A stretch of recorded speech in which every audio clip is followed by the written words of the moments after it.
kasambahay, kayo po ay nanonood ng Poll Watch 2016, the UNTV Special Election Coverage. Mga kasangbahay, karapatan po natin ang bumoto. Malinaw itong nakasaad sa Article 5 Right to Suffrage ng 1987 Philippine Constitution. Basta kwalipikado ka sa edad, residency at iba pang rekisitos, pwede kang bumoto. According to the final report of the Commission on Elections or COMELEC, we have a total of more than 54 million registered voters nationwide for the upcoming presidential polls. Sa lahat ng probinsya ng bansa, Cebu ang may pinakamaraming registered voters at umaabot ito ng mahigit 2.7 million. Sinundan ito ng Cavite, Pangasinan, Laguna at Negros Occidental. Tuwing panahon ng pangangampanya, pipilitin po ng mga kandidato na makasalamuha o makamayan ang mga botante. Mas marami, mas okay? Well, for obvious reasons. Pero ang tanong, paano bang nagdedesisyon ang mga botanteng Pinoy sa kung sino ang iboboto nila? Puso at isip ba ang nagdidikta o may iba pang factors? Alam naman nating bukod sa Filipino pride, nahati rin ang ating loyalty kung hinihingi ng pagkakataon sa kung saan ka nakatira. Ibig sabihin, taga Luzon ka ba, Bisaya o isa kang Mindanaoan. Nahati pa ang mga yan sa mas maliliit na parte. May tinatawag po kasi tayong regionalistic culture. Kilala ang ilang rehiyon sa bansa na bumoboto para sa mga kandidatong taga roon sa kanila. Halimbawa dyan, ang mga Ilocano, at kapag sinabing Ilocano, kasama dyan ang buong Region 1 o Ilocos Region, ang Region 2 o ang Cagayan Valley Region at ang Cordillera Administrative Region o CAR. Kapag pinagsama-sama po natin ang boto ng voting population sa mga lugar na ito, tinatayang tumataginting na 10% na yan ng buong voting population. Bukod sa mga Ilocano, nandyan din ang mga Bicolano na subok nang bumoboto para sa mga kandidatong taga doon sa kanilang rehiyon.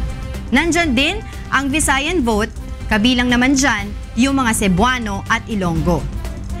At mga taga Mindanao naman sa mga nakaraang halalan. Makikita sa datos na tinatangkilik din ang kandidatong Mindanaoan. This factor is clearly being considered by candidates as to the strategies they make during the campaign period. Sa punto po ng regionalistic culture, kung masusunod may boto agad na maaasahan ang mga kandidato natin sa pagkapangulo.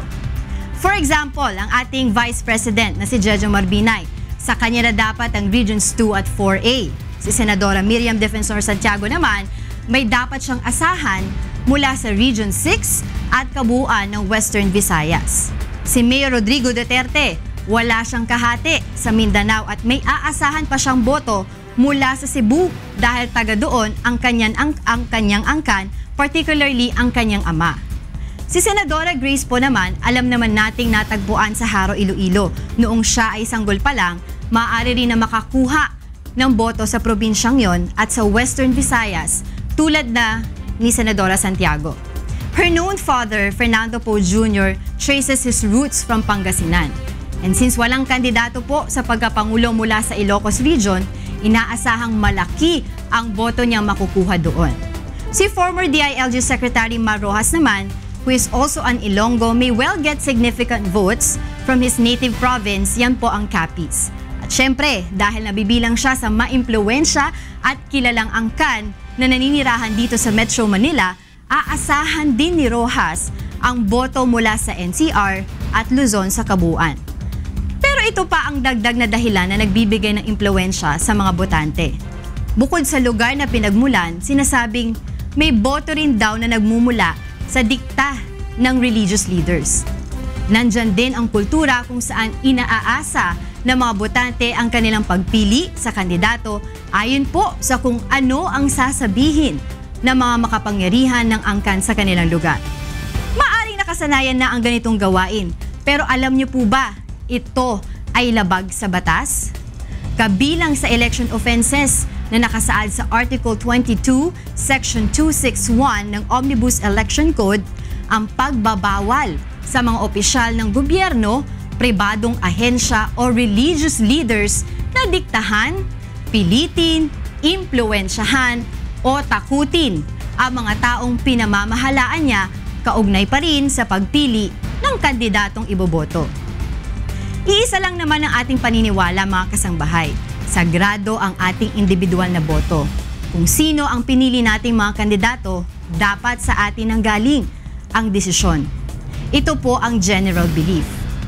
Pero kung may mga ganitong dahilan, ang tanong, masasabi nyo pa ba na sa inyo ang boto nyo?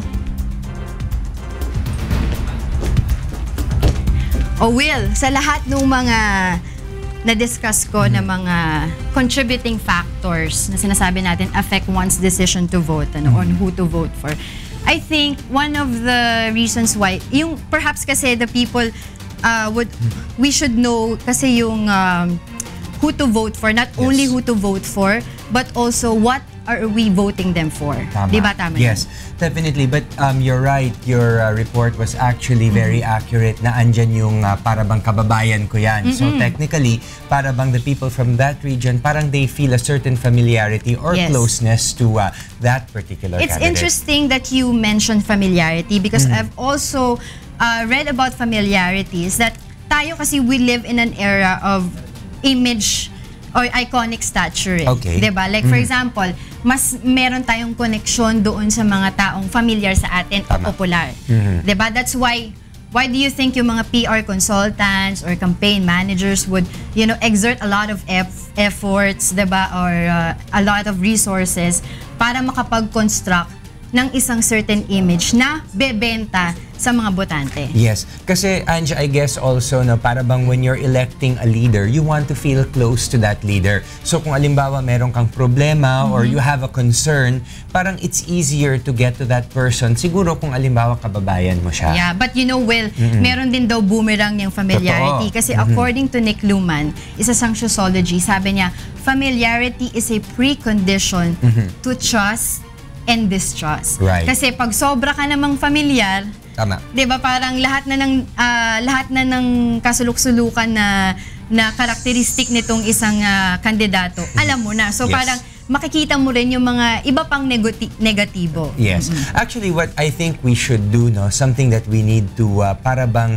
exercise more on is to really look at the bigger picture, di ba? And yung para bang, like you said, what to vote for. Yung para bang kung what the candidate stands for. Kung ano ang makakabuti sa ating bansa. Not only because kababayan natin, but sa kabuuhan ng bansa natin. Oo. That we should consider yung voting natin, yung voting preference is not according to, kasi ito yung alam natin na most likely mananalo or ito yung uso kasi we just need to go with the flow. Right. We don't want yung fear of missing out. That's true. That's Diba? Diba? Yung fear of missing out, yung para bang you're an outcast because ay bakit ko binoto ito, parang ganon. And then there's also contributing factor yung kasi ito yung pinupush ng kakilala mo, so ito na lang din iboboto mo. So the thing is, Will, if you want your vote to matter, you should own it. Yes. Diba?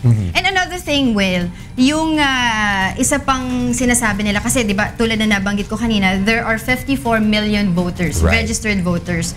At alam mo ba, yung more than 24 million voters na yan ay registered millennials.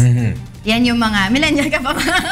Parang, hindi, kasi yan yung mga ages 18 to 34, mga year 1980 to 2000. And they're saying na malaki ang... the voting public, ang big chunk is from this age. Millennials. Yes, age So the question is, Will, itong mga tanong ng mga millennials na to, is the government still relevant? Diba? Is history still important? Diba? Yan yung mga tanong nila. And then again, kasi they have come to this certain age na meron silang meaningful responsibility to vote. Yes. I think kasi you have to also understand yung para bang more than the familiarity thing, you have to study each candidate's platform, diba? And how consistent they are with the platforms, which is parang the debates now are actually a good thing because syempre hindi naman natin nakikilala yung ating mga kandidato personally. So it's through the debates and through their para bang yung campaigns na talagang dun mo lang sila makikilala. Well, at least as best you can, diba? Yes, and I've talked to this certain person na talagang, in fairness to her, na talagang ginawa niya yung homework niya sa pagboto kasi it's going to be her first time. And then what she did is, although there are people who talk to her nung mga ganito yung mga candidates, but what she did is she went through every parang rally or campaign sa itong mga presidential. So even yun hindi niya masyadong gusto para lang ma-familiarize siya dun sa kandidato. So, So mamaya, kasama po natin. Will, Yes. before we continue this discussion, kasama natin of course si Kuya, Attorney Reg and Doc Sara dyan sa Studio B. Good morning, Kuya! The rest of the gang. Morning, Angela and William. At kasama ko nga si Attorney Reg and si Doc Sara. Alam mo yun, dapat yung binabanggit nila, dapat yan itinuturo sa eskwelahan eh. Isang hindi na i-emphasize ngayon sa mga eskwelahan natin, nang sabihin natin na talagang puspusan yung culture and heritage natin. Yung pinanggalingan natin and papaano ba ang mga nangyayari. Kagaya halimbawa, yung sinasabi niyo mga millennial babies na yan, kasama yata tayo. Kasama tayo tayo. Sige, pwede pa. Pwede pa tayo kasama. Hindi na tayo kasama doon. Ibig sabihin, si Reggie kasama pa yata Kasama doon. pa ako, kuya. Pwede pa, sige. Ang marami kasing mga pangyayari sa nakaraan, kung minsan na hindi natin nabibigyan ng pansin na ano yung relevance nito. Kaya nga kanina, binigyan natin ng primer yung ating mga kababayan. Mula doon sa unang naging Pangulo, paano yung naging pagkakasunod-sunod, ano yung mga naging significant na mga ginawa ng bawat isang naging presidente ng Pilipinas. And asaan na tayo ngayon? Kasi dapat titignan din natin saan tayo nanggaling, nasaan na tayo ngayon. At saan tayo papunta kung ito ang mangyayari sa ating bansa. Dahil maraming mga hanggang ngayon, kagaya ng mga laws na hindi, yung binabanggit mo kanina, Angel, tungkol doon sa mga organisasyon na hindi ka dapat napilitin. Hindi ka dapat na ang sino man ay pilitin na iboto ang kahit na sinong kandidato. Article 261 yan, kuya, na election code. So, ito ay matagal na nasa election code natin. Yeah. Na hindi dapat na merong pananakot sa'yo na kung halimbawa ikaw ay nasa isang organisasyon, sasabihin sa'yo, Reggie, kapag ka hindi mo ibinoto yung kandidato ko, tatanggalin kita dito sa estasyon. Correct. Yeah. And that is an offense. That is an election offense. Ngayon, maaaring yun itanggi ko. Yeah. Diba? Na maaaring sabihin ko, wala naman ako sinabi sa'yo yung ganyan, Reggie, na wala naman akong, wala naman hindi mo akong- naman pinressure, di ba? hindi naman kita pinressure. Pero in reality, meron. Meron. Di lalong mabigat yung halimbawa ay magpalabas ako ng isang memo. Halimbawa, nagpalabas ako ng isang memo dito sa sa ating estasyon. At sinabi ko na ang sino mang hindi boboto at sisira sa kaisahan ng estasyon dito sa kung sino ang pinagpasyahan ng management na iboboto ay tatanggalin sa kanyang pwesto. That is already an election violation. Correct. Diba? 1 to 6 years imprisonment ang yan. Ang kulong, kuya. Now, Election offense. what I am saying here is, kung gagawin ko pang matter of policy dito sa estasyon, na halimbawa ay ilalagay ko sa ating manual, Yeah. manual na ito ay manual natin na pagdating sa eleksyon, hindi nyo pwedeng sirain ang kaisahan ng ating manual. Na kung anong sasabihin ng administrasyon, ng administrador, yun dapat ang iboboto ninyo. Or else, kayo ay tatanggalin sa estasyon. So, kuya, If it's an expressed and if it is a practice that is being done, hindi dapat kinukonsinti ito ng mga siraulo rin ng mga politiko. Correct. oo nga. Hindi yung kinukort pa nila yung mga, alam na nga natin, di ba, kuya? Well, hindi mo talaga mapapakita, no? Wala ka talaga mga manual nga na mapapakita or Meron! affidavit. Meron ba? Merong mga manuals yan. Meron niyang mga manuals because that is a part ng kaisahan. Pero does someone have, can someone actually come up with that manual and then go against the very institution, di ba? Hindi, yun nga kanyang Is there anybody Na na malakas ang nandiyan loob? dyan na may bayag? Di ba? Para...